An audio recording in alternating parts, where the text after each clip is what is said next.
اخواتي في الله، نزل برنامج جديد اسمه افينيتي، ده اللي عامله شركه كانفا، وصراحه مش فاهم في اي حاجه وما اعرفش ايه. وفي ناس بتقولك ان هو عباره عن مزيج من الستريتور، فوتوشوب، انديزاين، بابا غنوج، اي بص يعني 3 in 1 مثلا. شفت الناس في كده نفس الوضع. فخلاص يعني ايه، قلنا ايه، نتست الحوار ده، نشوف الدنيا ماشيه ازاي، هل فعلا الكلام ده صح ولا جرافيك. هنا ثبت ايه ده بالسهوله دي؟ خلاص كده. طيب هو محتاج ان انا اعمل لوجن. ماشي يعني انا مش فاهم احنا ايه ودول ايه وايه فين اوكي. هو بنسبه كبيره دي نفس الاوبننج بيج بتاعت فوتوشوب، يعني مع اختلافات بسيطه. موجود هنا المقاسات A3 A4 A5.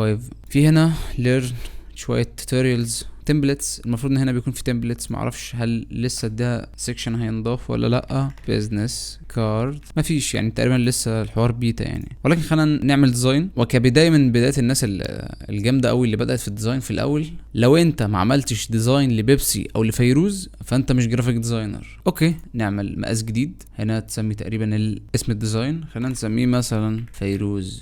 هنا بيقول لك اليونت او الوحده اللي انت هتقيس بيها. طبعا ديزاين سوشيال ميديا هيبقى بالبكسلز. دي بي اي بحب اشتغل 300، في ناس بتستخدم 72، ولكن يعني بحسه فير قوي 300. 2048 هيكون ديزاين مربع يعني.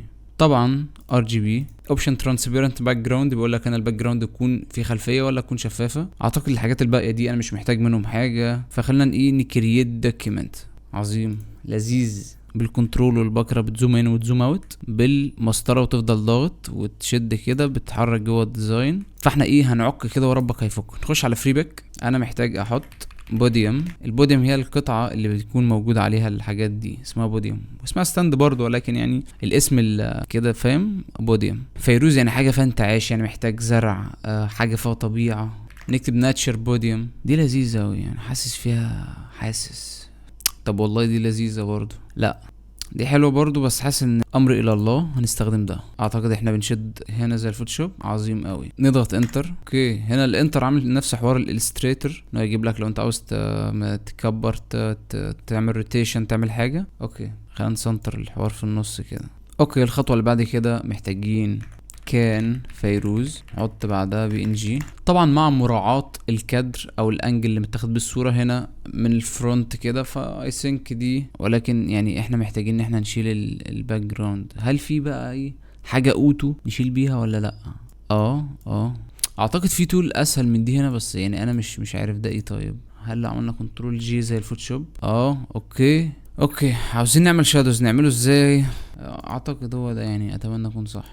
والله يعني هي دي حركة بدائية جدا، ولكن عاوزين عاوز افل. طب اسود، خد بالك القص مش حلو برضه، ما عجبنيش. بس انا مش عارف المفروض كنت اعمل ماسك ولا كنت اعمل ايه. اريزر. يا سلام، لايف فيو ده تقريبا. نظبط الكلمات. طب انا عاوز كده، مش عارف دي ممكن اعملها ازاي يعني. حتى الان انا مش قادر اظبطه. المفروض ينزل كده، بس هنعمله كده بشكل مبدئي لحد نفهم الدنيا رايحه فين وجايه منين. طبعا من الصفات بتاعه الظل انه بعيد اوي البتاع ده، عاوز ينزل من ورا كده.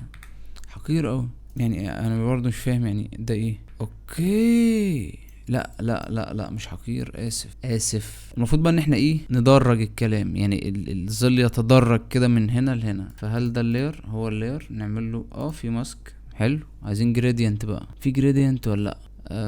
انا عاوز النسخة الحتة دي تكون ترانسبيرنت. الو يعني انا حاسسها يعني شوية في بلور. اوكي طب عاوزين بلور. فلتر جميل. في ديبس اوف فيلد هنا، بس يعني حاسه ضخم جدا. فانا ممكن اصغر الكلمات. خلينا كان نزوم، خلينا نعلي. المفروض بقى ان التركيز كله يكون هنا، ويبدأ ان هو يتلاشى كل ما يبعد. ابلاي. رائعة من روائع الزمن. عايزين نوت الاوباسيتي بتاعها. حاسس برضو ان البتاع ده مش عاجبني. طب يعني اجيب منين الاوبشنز بتاعتها؟ ده ايه؟ اوكي لذيذ. هنا اخترنا اللون. هنا برضو ممكن تختار اللون التاني يعني. اعتقد بالحرف الاكس. بنكبر ازاي؟ طيب هل في لازم من هنا برضو؟ طب السايز، اديني في السايز. ما علينا. انا شايف ده فير. عايزين ايه، لا مؤاخذة كده، لا مؤاخذة في اللفظ، ونمطه كده بحيث ان الحوار برضو يبان ريل شوية. وطي الاوباسيتي. يعني هو مش قادر احدد هل هو كويس ولا لا، بس انا حاسس علشان هو الحوار بدائي. والله انا مش متعود عليه. انا بتست بشوف هل يقدر يعمل معاه حاجة كده ولا لا؟ اوكي طيب حتى الان الدنيا تمام. هو في ازمه هنا كبيره ان الضوء جاي من هنا ودي معكوسه، فطبعا مش هنقدر ان احنا نعكس الكائن علشان الكلام، فاحنا يعني هنحاول ان احنا نفلب الحوار. دي كمان هنعمل لها فليب. هنا برضو واحدة سنجفة. يعني هو كل ده شغل عك، المفروض يكون الشغل بروفيشنال اكتر من كده، بس احنا بقى بنتست سامحني. المفروض كمان يكون في هنا ظل نازل كده، بس طب بقول لك ايه، يلا كده انزل كده كده. انا مش عارف اللي انا عملته ده، بس يعني اتمنى ان ده يكون جوجا. ادي لا رحمة بعد اليوم. وقتها كده شوية، يعني حاسسها شوية يعني شغال. ممكن نحط ايه؟ اناناس. خشلي في الاناناس يابا.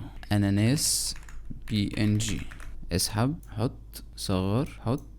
هي الانجل بتاعتها صراحة مش مظبوطة، يعني بنفس الطريقة العقيمة اللي احنا كنا شغالين بيها، ونشد كده كده وهكذا. نفس الحوار. gradient blur depth of field. هو الحوار بصراحة البرنامج سلس جدا، مفيش اي باجز، مفيش اي لاج، مفيش اي حاجة حتى الان يعني، فحاسس ان هو كويس. هنا برضو الحوار يبدأ يتلاشى، ودلوقتي برضو المفروض ان يكون فيه ظل اسود، ونقلل الاوباسيتي شوية، حاجات بسيطة يعني. ايوه ماشي. عايزين بقى نجيب سلايسز.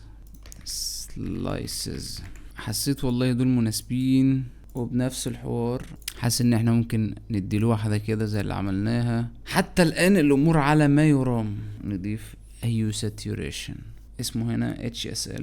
نيجي هنا ايوه هدي. عايز اغير السما، عاوز السما تكون هادية شوية. انا شايف دي كويسة، خلينا نحط كده كويسة، ولكن هنا في شوية مشاكل، بس احنا ممكن نعالج الموقف باننا نجرد الوضع كده. بيرفكت. في حته بقى محنكه جدا ان احنا ناخد دي، بس يعني هتكون سيئه السمعه، يعني انا معرفش ممكن نعرف نعملها هنا ولا لا. نقلب الحوار ده كده كفيرتيكال. ايوه كانه فين في الميه وبتاع. اعتقد كويسه. نخاف بس الاوباسيتي بتاعها، نجرد الوضع بحيث انه يبقى عامل كده. والبتاعتين دول بقى صراحه مفيش وقت ان انا اعمله، مش قادر. حتى الان الوضع تمام. عاوزين مثلا نجيب هنا زرعتين كده ولا ورق leaves. جبت دي، خلينا نعمل لها روتيت كده. ايوه نبدأ ان احنا اديله. ممكن ناخد منها نسخة كمان ونروتيت على الناحية التانية، نغير بس ابعاد او نكبرها شوية كده، ونديها بقى بلور بحيث انها تبقى ندي depth of field انها ايه كده يعني، وكأنها قريبة من الكاميرا يعني. ممكن نعمل layer البروش، نكبر شوية البروش.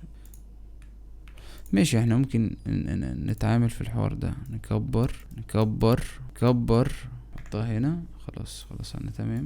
نديها سكرين، قلل شوية. حاسس ان احنا ممكن نعمل ديبس اوف فيلد برضو في الباك جراوند. فينا لينس عشان نفس الفكرة. هنا شايف ان السما محتاجة تتظبط شوية على HSL برضو، ان احنا نخليه كده يعني قريب للون بتاعنا. هنا بقى عاوزين نكتب. انا ما اعرفش المشكله دي اصلا يعني تقريبا ملهاش حل حتى الان. عندي حل ليكم بسيط في موقع اسمه Arabic Keyboard، تديله الشغل طلعه لك 100%، ولكن في مشكله ان هو عكس الرقم. بس احنا نرجع نكتبه من الاول. او ماشي ممكن نخليه كده. معلش سامحوني، هيبقى بالشكل ده. هنغير اللون بتاعه الابيض. عايزين اللوجو بتاع فيروز، طبعا جايب لي اذا غنت فيروز. لقيت هنا اللوجو بتاع فيروز ولكنه اسود. ممكن بقى كنترول اي، طب كنترول شيفت اي. طيب خلينا نعمل حركة متخلفة جدا. كالر اوفرلاي ابيض. والله نفعت، متوقعتش انها تنفع بصراحة. حاسس ان هي محتاجة تنزل تحت شوية كده، واللوجوهين دول والكلام ده يطلع فوق كده شوية. وهنا نحط تكست. قعدت اخبط اي حاجة كده عشان اطلعه بالشكل ده.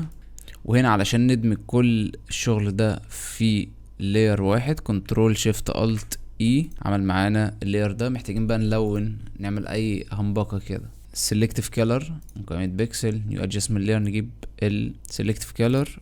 نبدا ان احنا نتحكم في درجه تشوف افضل شكل ليها. نخش على اليلو، ممكن نروح على الجرين نظبطه برضو. وفي النهاية هو ده الديزاين. عارف ان في ديفوهات كتير جدا في الديزاين، والحوار مش مرتب بشكل كويس، ولكن يعني دي كتجربة انا صدقني دي اول مره افتح البرنامج اصلا، فيعني قلت احاول احط نفسي كده في تشالنج اللي هو هل هقدر اعمل ده ولا مش هقدر. ودي نتيجه تانية عملتها بالفوتوشوب. لو عاوزين شرح كامل لافينيتي اكتبوا في الكومنتس تحت لانكم محتاجين شرح الافينيتي. واتمنى ان الفيديو يكون كان خفيف عليكم مش ممل. يلا استودعكم الله.